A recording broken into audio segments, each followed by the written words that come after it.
imo ulo, imo kulo, imo kalag, imo bakero. Para ikaw makasiguro, Biblia ang basihan mo.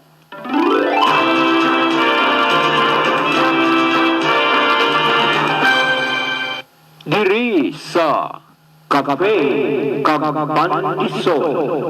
Kape Kagabandisol. Upod sa kay Pastor Ruvel Marañon. Kape Kagabandisol.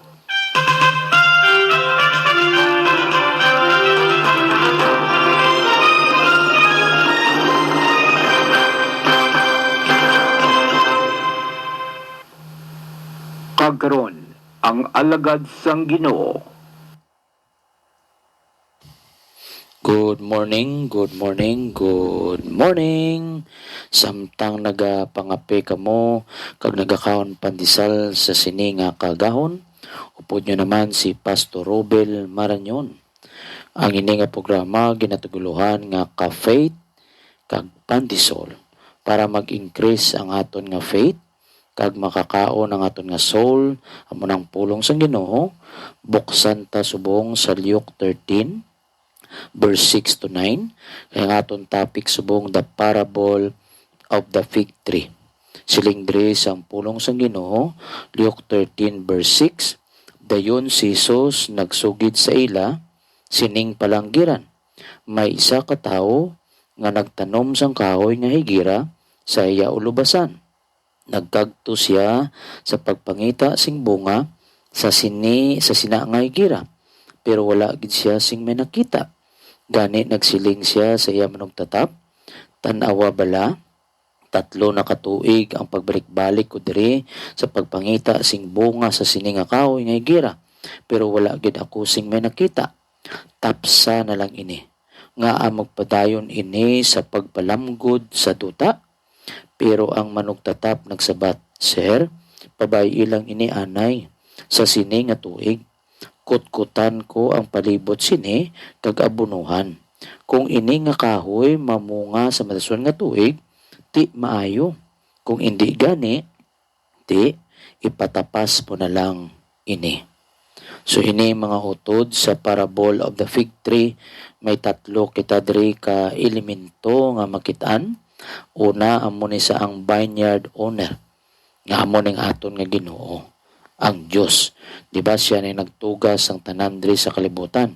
Genesis 1:1, in the beginning God created the heaven and the earth. So may right gid siya nga magutod o kung tapson ina, no? Kung anong mga dapat niya nga desisyon. Kay siya man ang manunuga. Ikadua, may vineyard keeper diri o kunang gardener. Amo ni Jesus Christ. Siya niyang naghayo nga hindi lang anay pugot doon, no? Kay tatapo niya anay kagabunuhan para basi pa malang mamunga. Then ang ikatatlo diri amo ning fig tree. So ini nga fig tree ang symbolic niya ni nga meaning amo ning nation of Israel and the individual. Sa aton nga time kita ni, no? So sa istorya nga gapakita dira, disappointed gidya kayo ang Ginoo, ang vineyard owner sa fruitless tree. Way bunga, makmobalik-balik sa 3 years sa sinanga kahoy, but has found none. Ayun ang 3-year period bala mga utod. Grabe na kasignifikante.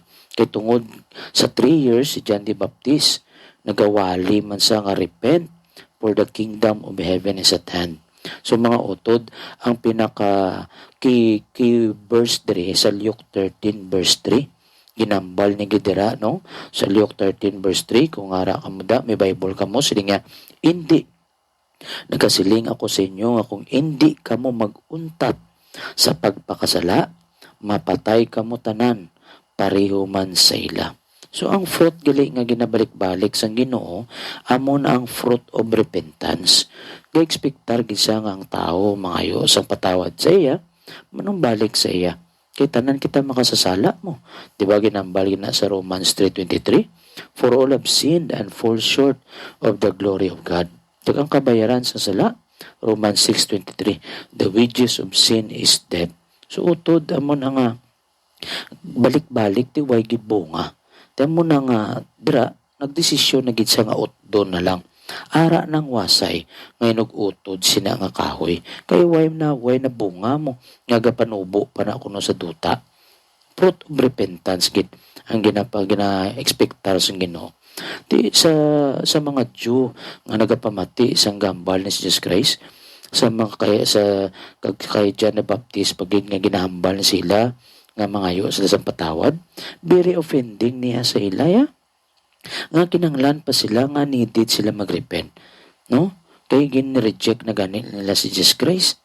Di ginademand sang Ginoo ta nga magrepent sila kag mangayo sa nga pasaylo pangayo patawad.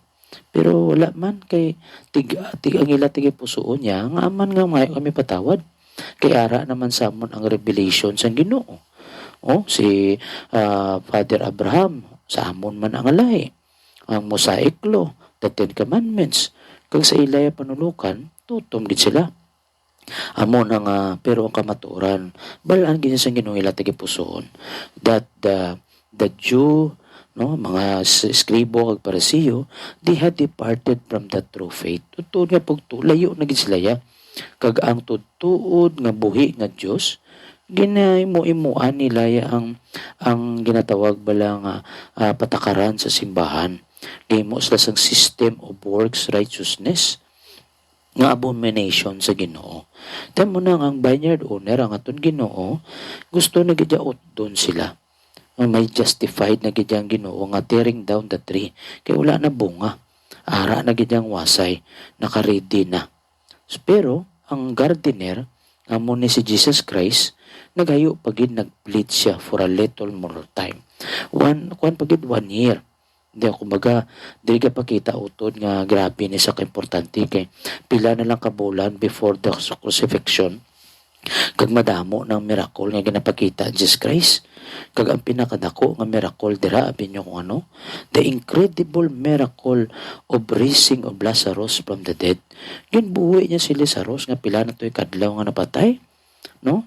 So dira tani makita na sa mga Jew nga kinanglan sila mangayo patawad. Kimamba silang ay hindi na gid niya tao lang si Jesus kundi Diyos gini siya kay pati ang patay mabuhi niya mo. Pero it turned out, Israel as a nation still did not believe. May man nga mga individual nga nag-believe.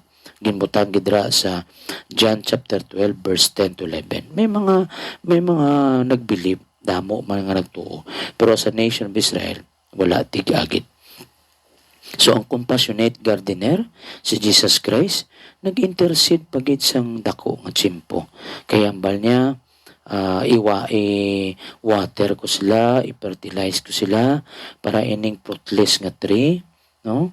Nga manubo basi pa lang kung magbunga, di hindi na pagtapson. Pero kung wala gid siyang bunga, ihatag yan na gid ang desisyon sa Dios Amay nga mag-utod sini.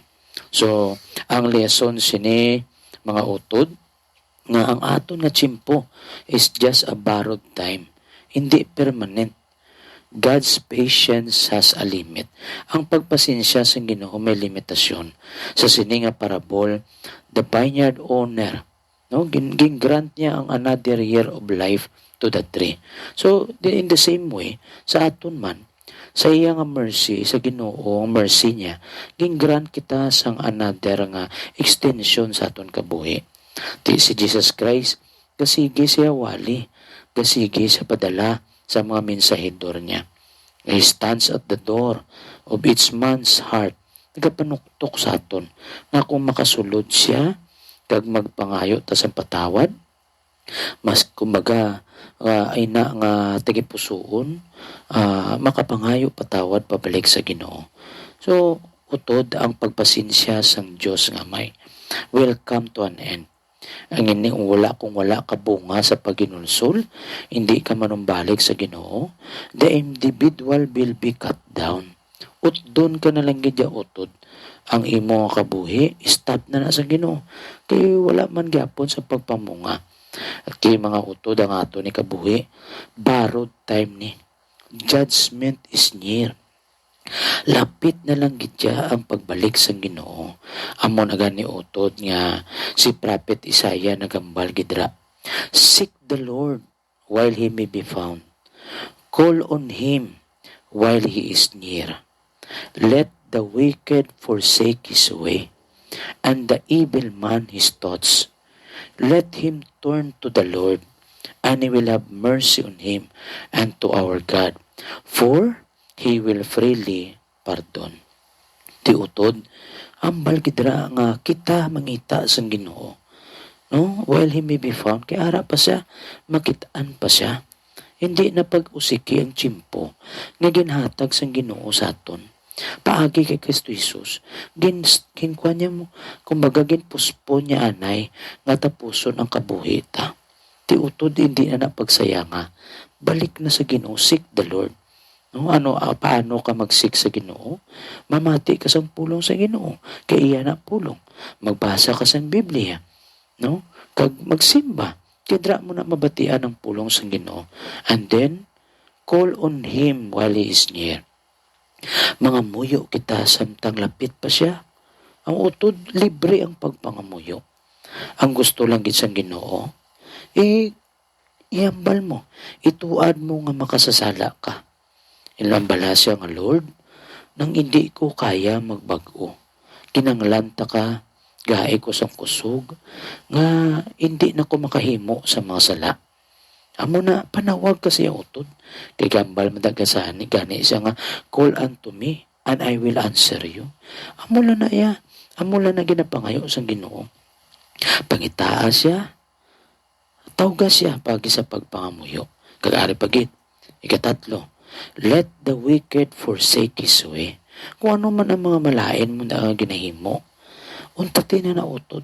Mga bisyo, mga inom, mga pinagarilyo, mga droga, pagpamatay sa tao, pagpakalain sa tao, kabalo ka na nautod. O immoral nga relasyon, wicked na sa utod. Untatin na. Tinanan ma-stop mo na. By the grace of God, makaya mo na kaya balaan nga spirito magabulig si mo. Desisyonan mo lang utod.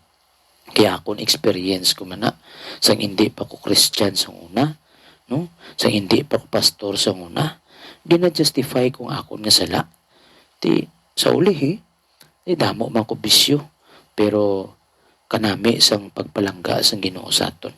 Ginatagaan gid ko niya tsansa. Amo na utod, nanging Christian ako. Kaginang mga bisyo na kaladula man lang sa kay na busy na ko sa mga bagay nga makapahimaya gid sa iya ngalan. Amo na utod, let the wicked forsake his way, and the evil man his thoughts. So ina mga lain tang papinsaron, untatan tanan na. No? Let him turn to the Lord arapagid. Kung nagasik ka na sa iya, nagapanawag ka na sa iya, kinuntatan mo na mga malain nga mga bisyo, ano man ang mga malain nga hindi makapahimaya sa iya, balik ka sa iya utod. Let him turn to the Lord. Kaya maski biyaan mo na bisyo mo, kung hindi ka magtutom sa Ginoo, o ang iya di hambalo, amo lang ning pamaagi, nga He will have mercy on us. Amo na dra ang iya nga kaluoy ihatag sa aton. No? Kaya ang word gani nga, for He will freely pardon. Ting pardon nga word na, ng preso kabala. Anong na preso kita? Preso kita sa sala.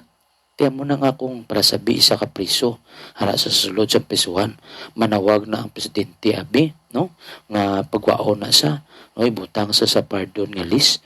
So, butsi nga nun, libre na sa, hilway na sa. Ako man kita na utod, hindi kita mangin hilway, kung hindi ta pagpangitao ng Ginoo, hindi ta manawag sa iya, kag kinanan iporsik tagid ang mga malain ta nga ginamihi mo.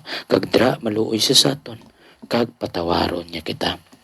So utod, my prayer to you is that you will ask forgiveness to the Lord. Pangayo patawad utod. Kay ambal niya na, ngayo ka lang patawad, sincero sa imo puson.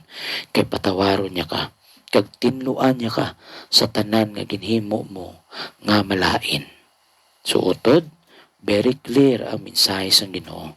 Kag ang akon gid pangamuyo, nga tanan kita, all of us, will go back to the Lord with the heart nga pangita gid sa iyang presensya, kag magatutom na kita. pakadto kag paghimo magserbisyo sa Ginoo. So salamat sa tanan nga nagapamati. Sa liwat ako naman ang manginupod ninyo sa sunod nga programa naton. Ang ini nga topikota, The Parable of the Fig Tree. Ang inyo nga upod sa pagpangapi kag pagkaon pandisal si Pastor Robel Maranyon. Ka-faith and pandisol. Thank you so much. May the Lord had more and more blessing while you're hearing this word. God bless. Sa inyo